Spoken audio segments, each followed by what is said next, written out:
شامیر کے دل سے آواز آئی۔ وہ ایک پل کو اس چہرے میں ایسے کھو گیا جیسے دنیا میں اس جہاں کے سوا کچھ ہے ہی نہیں، اس چہرے کے سوا کچھ ہے ہی نہیں۔ وہ اگلے ہی پل جنید کا خون میں لت پت چہرہ اس کی آنکھوں کے سامنے لہرایا۔ اس کی آنکھیں تپش سے سرخ ہو گئیں۔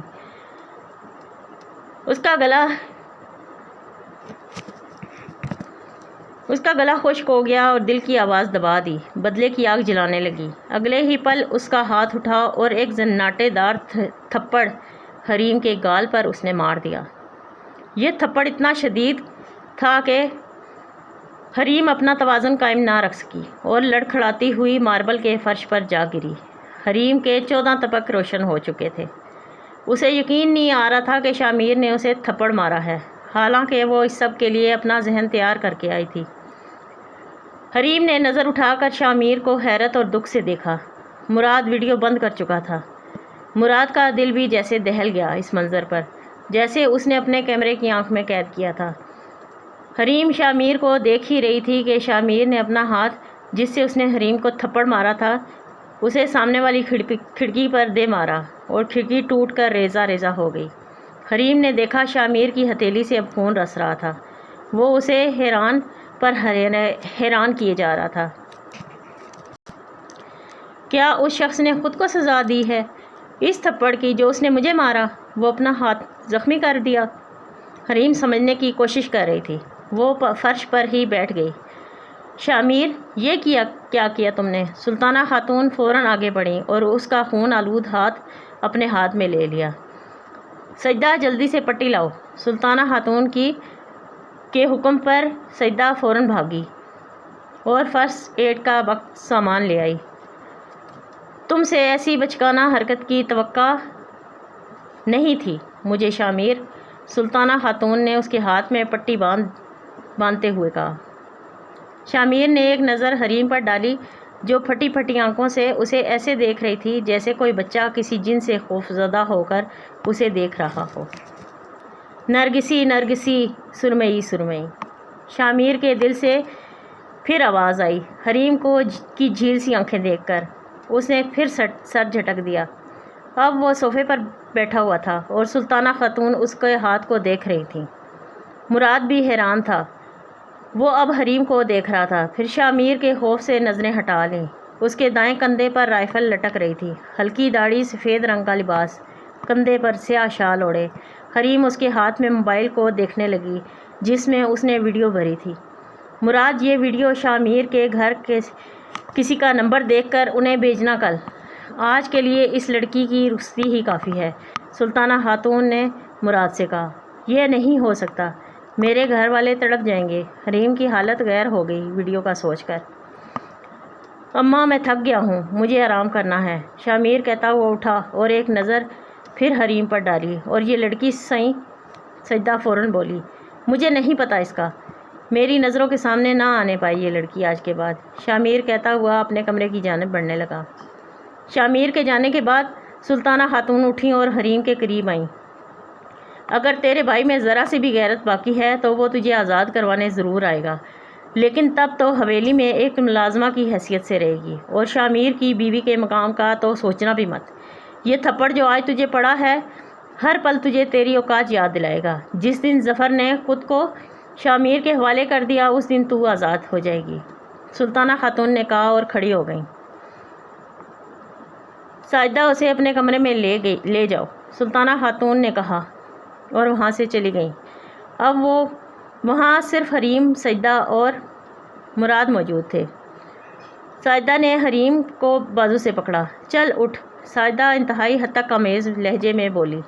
آرام سے ساجدہ، شامیر کی بیوی ہے یہ، مت بھول نکاح ہوا ہے ان کا شامیر سے۔ مراد نے یہ سلوک نہ جانے کیوں برداشت نہیں ہو رہا تھا۔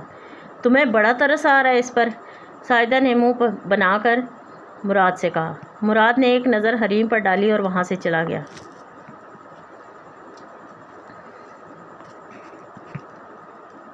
شاہ نواز کی حویلی میں رات کے اس پہر موت کا سا سناٹا تھا۔ ہر فرد پہلو بدل رہا تھا، مگر نیند کسی کو بھی نہیں آ رہی تھی۔ یا اللہ، میری بچی کی حفاظت کرنا۔ آمنہ بیگم سجدہ ریز تھیں۔ سو جاؤ آمنہ، شاہ نواز نے اپنی بیگم سے کہا۔ آپ سوچ سکتے ہیں، آمنہ بیگم بولیں۔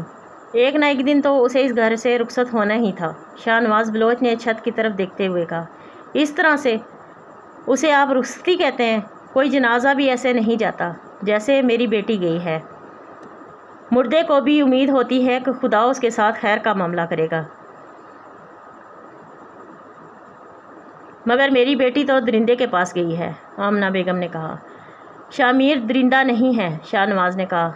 آپ دے لیں خود کو دلاسا جتنا دینا ہے۔ سچ یہی ہے کہ میری بچی، آمنہ بیگم رونے لگی، نیند تو سولی پہ بھی آ جاتی ہے، سو اس حویلی کے مکینوں کو بھی آ گئی۔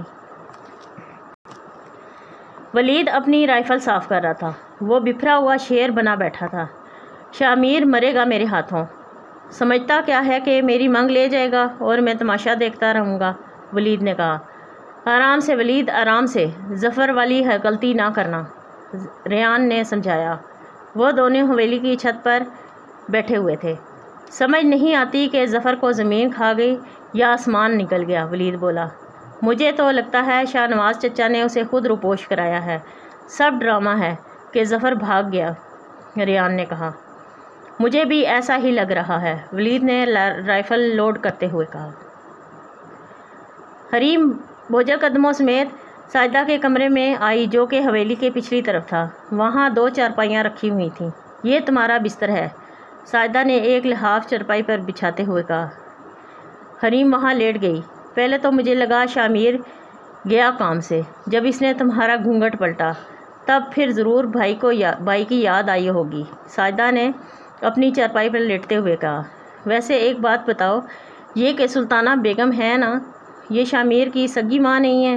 شامیر کی ماں تو اسے جنم دیتے ہی زچگی کے درد میں مر گئی تھی، پھر سال بعد سلطان میر نے سلطانہ خاتون سے نکاح کیا تھا۔ ان کا نام تو شگفتہ ہے، لیکن سلطان میر کی وجہ سے ان کا نام سلطانہ رکھا گیا یہاں آ کر، ساجدہ بتانے لگی۔ وہ باتوں کی حد تک بے حد شوقین تھی اور نئے انکشافات کرنے کی بھی، تو وہ اپنا شوق پورا کر رہی تھی۔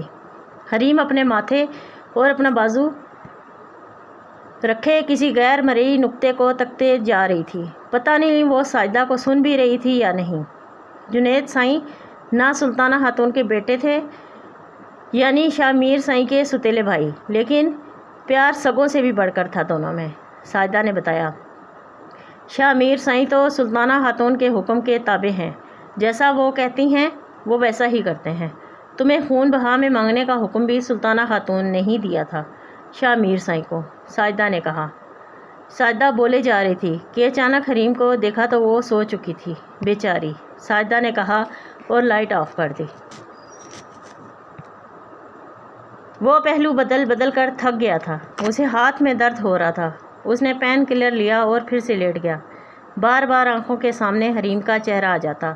اب وہ اپنی پٹی شدہ ہتھیلی کو دیکھ رہا تھا۔